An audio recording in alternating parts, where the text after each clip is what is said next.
সুপ্রিয় শিক্ষার্থী বন্ধুরা, তোমরা সবাই কেমন আছো? আশা করি সবাই ভালো আছো। আমিও ভালো আছি।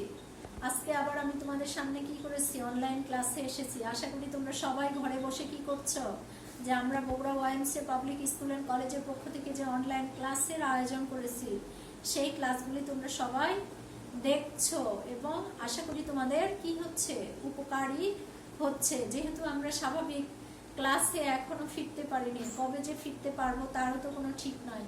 তো সেই জন্য আমরা যদি ঘরে বসে অনলাইন ক্লাসগুলি নিয়মিত দেখি, তাহলে আমাদের কি হবে, যে সিলেবাস অনুযায়ী যে ক্লাসগুলি হচ্ছে, এই ক্লাসগুলি আমাদের অবশ্যই কি করবে, যে উপকারে আসবে। তো আজকে আমি তোমাদের সামনে এসেছি যে তোমরা যারা ক্লাস নবম শ্রেণীতে পড়ো, সেই নবমের বাংলা ব্যাকরণ, বাংলা দ্বিতীয় পত্রের বাংলা ব্যাকরণ অংশের যে ধাতু অধ্যায় আছে আমাদের, এর আগে আমি তোমাদেরকে উপসর্গ করিয়েছিলাম এবং উপসর্গের পরের যে অধ্যায় সেটা হলো ধাতু।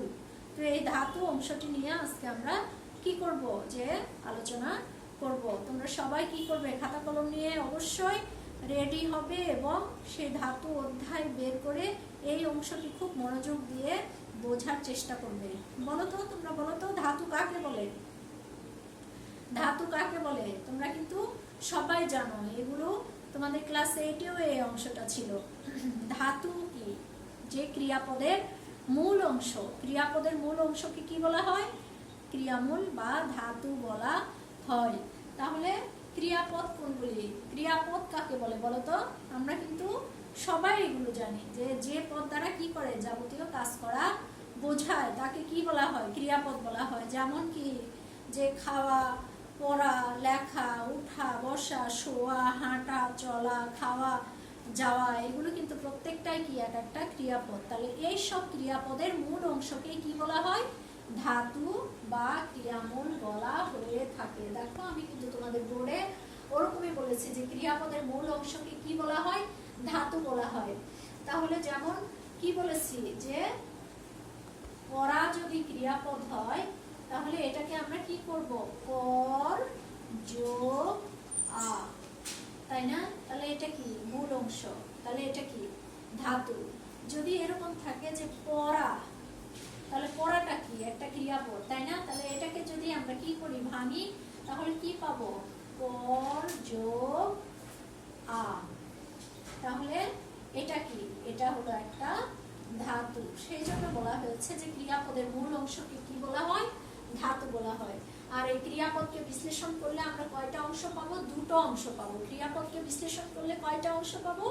দুটো অংশ পাবো। দেখো এখানে কিন্তু আমরা অলরেডি দুটো অংশ পেয়েছি, যে কর একটা অংশ, আ একটা অংশ, তাই না? এই করা ক্রিয়াপদটিকে যখন আমরা কি করলাম, বিশ্লেষণ করলাম বা ভাঙলাম, তখন আমরা এ একটা অংশ পেলাম, এ একটা অংশ পেলাম। তো সেই জন্যই বলা আছে যে ক্রিয়াপদকে বিশ্লেষণ করলে কয়টা অংশ পাওয়া যায়? দুটি অংশ পাওয়া যায়। তার একটা কি পেয়েছি, আমি লিখে দিয়েছি, যে যে কর, যেটা মূল অংশ, এটা কি? এটা ধাতু। এর পর মূল অংশ, এটা কি? এটা ধাতু। তাহলে আমরা আরেকটা লিখেছি, যে মূল অংশ ধাতু বা ক্রিয়ামূল, আর আরেকটা যে ক্রিয়াপদকে বিশ্লেষণ করলে যে দুটো অংশ পাওয়া যায়, সেটা হলো কি? ক্রিয়া বিভক্তি। তার মানে কি, এই যে এখানে যে আমরা পরের অংশ আ পেয়েছি, এখানে যে আ পেয়েছি, এটা কি? এটা হলো আসলে বিভক্তি। যেহেতু ক্রিয়াপদের সঙ্গে বিভক্তি যুক্ত ছিল, সেই জন্য এই বিভক্তিটার নাম হলো ক্রিয়া বিভক্তি। তাহলে আমরা যদি এরকম বলি, যে আমি এখানে তোমাদেরকে দেখিয়েছি যে পড়া এবং পড়া, তাহলে এখানে যদি নাচা দেখাইতাম কিংবা যদি খাওয়া দেখাইতাম, তাহলে কি হতো? নাচ যোগ আ। তাহলে নাচ কি? ধাতু, আর আটা কি? ক্রিয়া বিভক্তি। তো এই জন্যই বলা হয়েছে যে ক্রিয়াপদকে বিশ্লেষণ করলে দুটো অংশ পাওয়া যায়, একটা হলো ধাতু বা ক্রিয়ামূল, আরেকটা হলো ক্রিয়া বিভক্তি। আশা করি তোমরা এই অংশটা বুঝতে পেরেছো। তাহলে ধাতু কাকে বলে?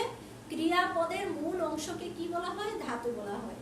তাহলে ক্রিয়াপদকে বিশ্লেষণ করলে কয়টা অংশ পাওয়া যায়? দুটো অংশ পাওয়া যায়। একটা হলো ধাতু বা ক্রিয়ামূল পাওয়া যায়, আরেকটা হলো ক্রিয়া বিভক্তি পাওয়া যায়। তার মানে কি, প্রথম অংশ মূল অংশটা হলো ধাতু, আর পরের অংশটা বিভক্তি। তাহলে যেহেতু কি ক্রিয়াপদের সাথে বিভক্তি যুক্ত ছিল, সেই জন্য এই বিভক্তিটার নাম হলো ক্রিয়া বিভক্তি। আমরা সবাই কিন্তু জানি যে বিভক্তি প্রধান কয় প্রকার? দুই প্রকার। একটা হলো শব্দ বিভক্তি, আর একটা হলো ক্রিয়া বিভক্তি। তাহলে এখানে আমরা কোন অংশটা নিয়ে আলোচনা করছি? ক্রিয়া বিভক্তি। এরপরে আমরা যেটা দেখব সেটা হলো এই ধাতু বা ক্রিয়ামূলের কি প্রকারভেদ। তাহলে ধাতু বা ক্রিয়ামূলকে কয় ভাগে ভাগ করা হয়? এখানে আমি বলেছি যে 3 ভাগে ভাগ করা হয় বা 3 প্রকার। তাহলে 1 নম্বরে কি? মৌলিক ধাতু, 2 নম্বরে হলো সাধিত ধাতু এবং 3 নম্বরে হলো সংযোগমূলক ধাতু। ধাতুকে কয় ভাগে ভাগ করা যায়? 3 ভাগে ভাগ করা যায়। 1 হলো মৌলিক ধাতু, 2 সাধিত ধাতু, 3 হলো সংযোগমূলক ধাতু। তাহলে মৌলিক ধাতু কাকে বলে? আমাদের নিশ্চয় এখন সেটা জানতে হবে যে মৌলিক ধাতু কাকে বলে। আশা করি তোমরা উপরের অংশটা বুঝতে পেরেছো। তাহলে আমি কি বোর্ড পরিষ্কার করে নিলাম।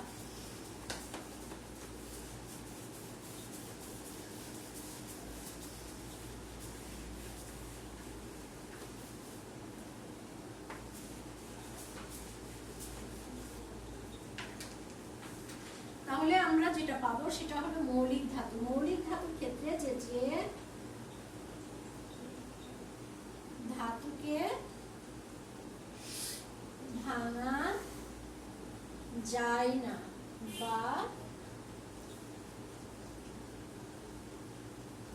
বিশ্লেষণ করা যায় না, তাহলে যে ধাতুকে কি করা যায় না? ভাঙা যায় না, বিশ্লেষণ করা যায় না, সেই ধাতুটাকে কি বলা হয়? মৌলিক ধাতু বলা হয়। যেমন দেখো যে পর, সল, নাস, গা, উট, বস, এরকম। তার মানে কি যে এই যে আমি যে উদাহরণগুলি লিখেছি এই উদাহরণগুলি প্রত্যেকটাই এক একটা কি? মৌলিক ধাতুর উদাহরণ। এগুলোকে, এই ধাতুগুলিকে আমরা কোনোভাবে আর কি করতে পারবো না? ভাঙতে পারবো না বা বিশ্লেষণ করতে পারবো না। তাহলে মৌলিক ধাতু কাকে বলে? যে ধাতু আর ভাঙা যায় না, বিশ্লেষণ করা যায় না, বা ভাঙলে বিশ্লেষণ করলে আর অন্য কোনো অর্থ পাওয়া যায় না, এরকম ধাতুকে কি বলা হয়? যে মৌলিক ধাতু বলা হয়ে থাকে। পর, সল, পর, উঠ, বস, নাস, গা, খা, সু, দে, হ, চল, এগুলো প্রত্যেকটাই এক একটা কি? মৌলিক ধাতুর উদাহরণ। দেখো এরপরে আমরা যেটা পাবো সেটা হলো কি? যে সাধিত ধাতু। সাধিত ধাতু, তাই না? যে ধাতুর শ্রেণী বিভাগের মধ্যে কি আছে? সাধিত ধাতু আছে।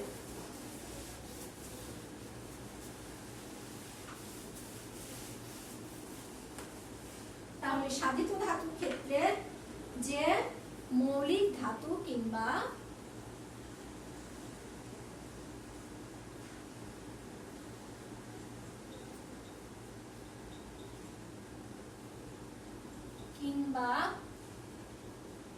নাম শব্দের পরে আ প্রত্যয় যুক্ত হয়ে যে ধাতু গঠিত হয়। তাহলে আমরা কি পেয়েছি? যে মৌলিক ধাতু বা নাম শব্দের সঙ্গে যদি আ প্রত্যয় যুক্ত হয় তাহলে সেটাকেই কি বলা হয়? সাধিত ধাতু বলা হয়। মৌলিক ধাতু কিংবা নাম শব্দের পরে আ প্রত্যয় যুক্ত হয়ে যে ধাতু গঠিত হয় সেটাকেই কি বলা হয়? সাধিত ধাতু বলা হয়। যেমন এই হলো কি? পর কি? মৌলিক ধাতু, তাই না? তাহলে এর সঙ্গে যদি আ প্রত্যয় যুক্ত করি তাহলে এখানে কি হবে? পরা হবে। তাহলে পর কি? মৌলিক ধাতু, পরা হলো সাধিত ধাতু। সাধিত ধাতু, বুঝতে পেরেছো? যদি নাচ থাকতো তাহলে কি? নাচ মৌলিক ধাতু, আর নাচের সঙ্গে যদি আ প্রত্যয় যুক্ত করতাম তাহলে সেটা কি হতো?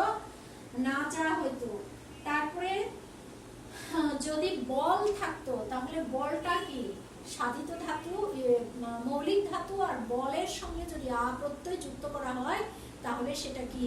বলাটা হলো সাধিত ধাতু। তো সেই জন্যই বলছে যে সাধিত ধাতু বা অন্য কোনো নাম শব্দের পরে যদি কি?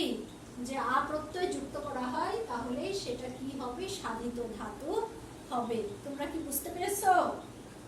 আচ্ছা ঠিক আছে। এরপরে আমরা যেটা পাবো সেটা হলো সংযোগমূলক ধাতু। দেখো আমরা পেয়েছিলাম যে ধাতু হলো তিন প্রকার, একটা হলো মৌলিক, একটা সাধিত, আর একটা হলো সংযোগমূলক ধাতু। তাহলে আমরা মৌলিক ধাতু পেয়েছি যে ধাতু ভাঙা যায় না, বিশ্লেষণ করা যায় না, সেই ধাতুটাকে মৌলিক ধাতু বলা হয়ে থাকে। এরপরে আমরা দেখেছি যে সাধিত ধাতু, যে মৌলিক ধাতু কিংবা নাম শব্দের পরে আ প্রত্যয় যুক্ত হয়ে যে ধাতুটা গঠিত হয় সেটাই হলো আসলে সাধিত ধাতু। এরপরে আমরা যে অংশটা দেখব সেটা হলো সংযোগমূলক ধাতু। সংযোগমূলক ধাতু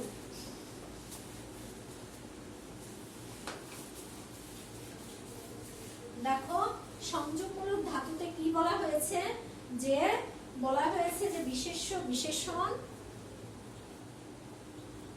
বিশেষ্য বিশেষণ বা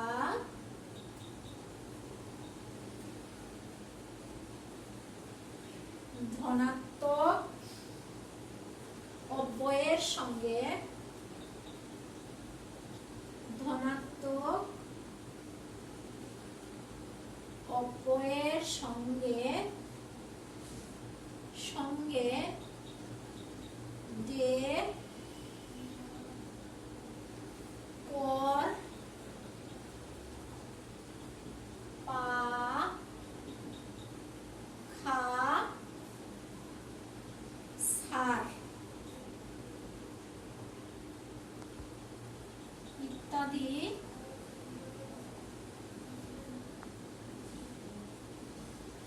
মৌলিক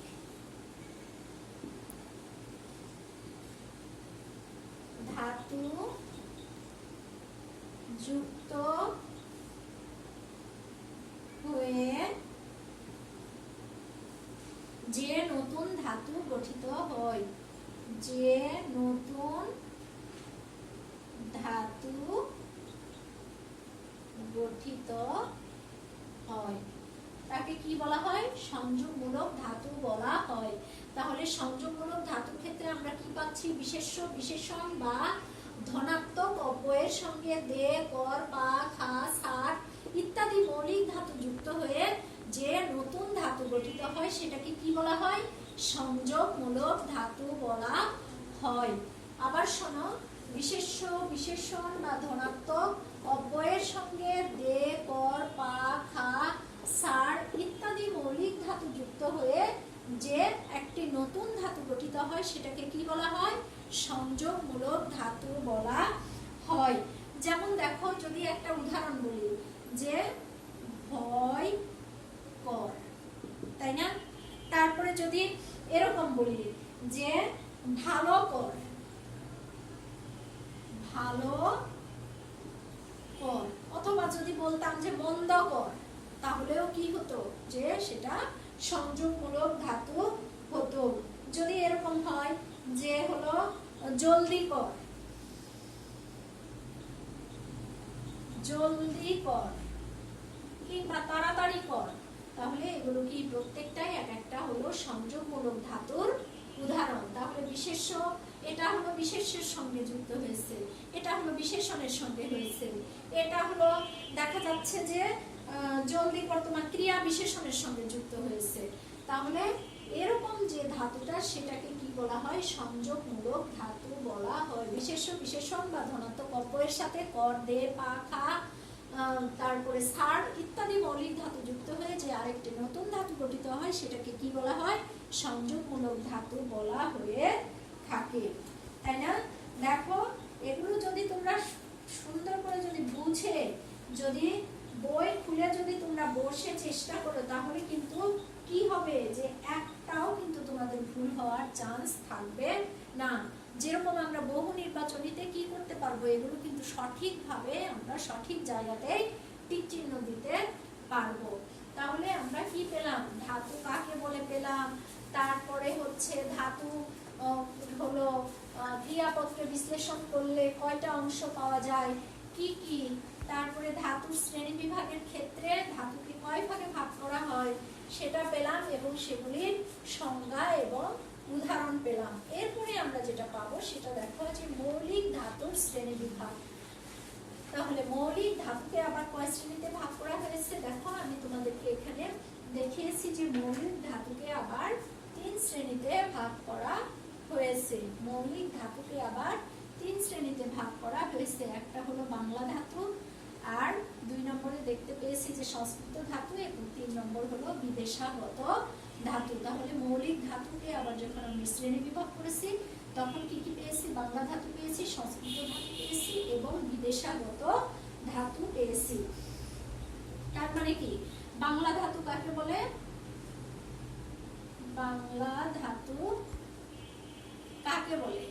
তাহলে যে ধাতু আমরা কি দেখতে পাচ্ছি, যে ধাতু বা ক্রিয়ামূল সংস্কৃত থেকে সোজাসুজি বাংলায় আসেনি, যে ধাতু বা ক্রিয়ামূল কি, যে সোজাসুজি কি হয়েছে, যে যে ধাতু বা ক্রিয়ামূল সংস্কৃত থেকে সোজাসুজি আসেনি, সংস্কৃত থেকে সোজাসুজি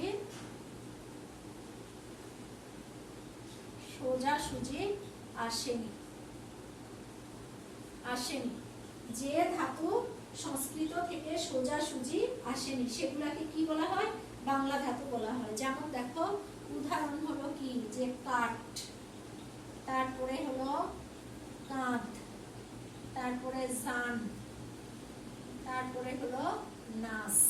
এগুলা কি প্রত্যেকটাই এক একটা কি বাংলা ধাতু। তার মানে কি যে এগুলো সংস্কৃত থেকে সোজাসুজি আসেনি, পরিবর্তন হয়ে তারপরে বাংলায় এসছে, সেই জন্য এগুলোকে কি বলা হয়? বাংলা ধাতু বলা হয়। কাঠ, কাঁধ, জান, নাস এগুলো প্রত্যেকটাই হলো এক একটা কি, যে বাংলা ধাতুর উদাহরণ। এরপরে আছে দেখো যে সংস্কৃত ধাতু। তাহলে আমরা বাংলা ধাতু কি দেখলাম? যে ধাতুগুলো সংস্কৃত থেকে সরাসরি আসেনি, পরিবর্তন হয়ে তারপরে বাংলায় এসছে, সেগুলা হলো বাংলা ধাতু। কাঠ, কাঁধ, জান, নাস এগুলো প্রত্যেকটাই এক একটা বাংলা ধাতুর উদাহরণ। এরপরে আমরা যেটা দেখবো সেটা হলো সংস্কৃত ধাতু।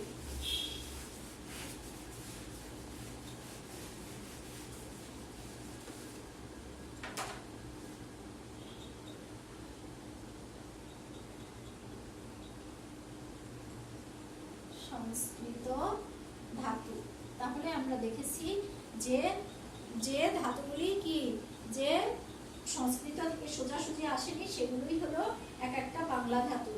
আর তৎসম ক্রিয়াপদের ধাতু, আমাদের বাংলা ভাষায় কিছু তৎসম ক্রিয়াপদের ধাতু প্রচলিত আছে। তৎসম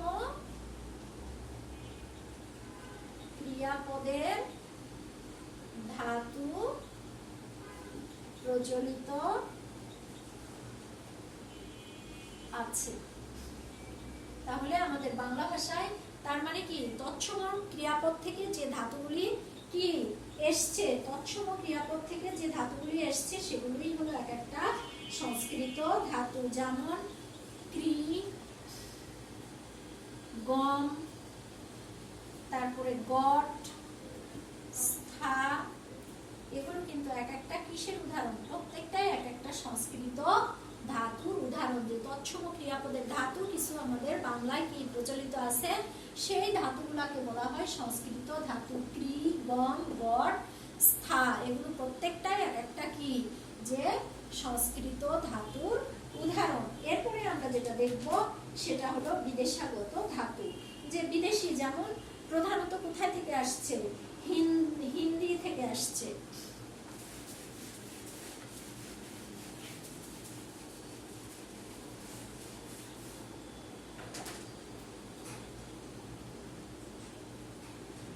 বিদেশাগত ধাতু, যে বিদেশি ভাষার যে ধাতুগুলি বাংলায় প্রচলিত সেগুলোই আসলে বিদেশাগত ধাতু। প্রথমত কোথা থেকে আসছে?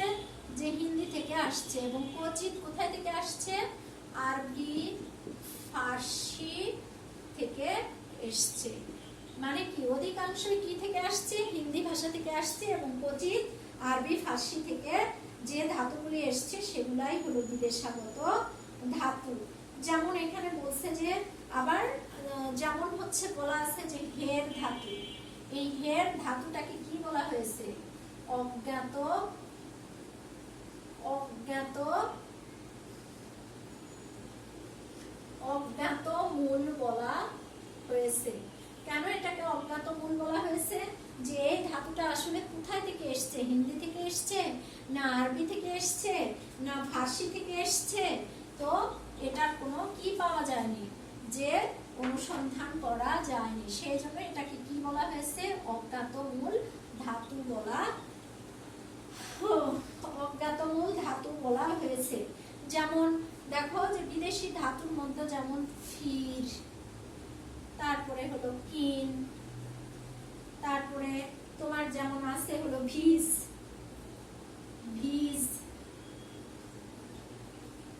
তারপরে আছে হলো সেন্স,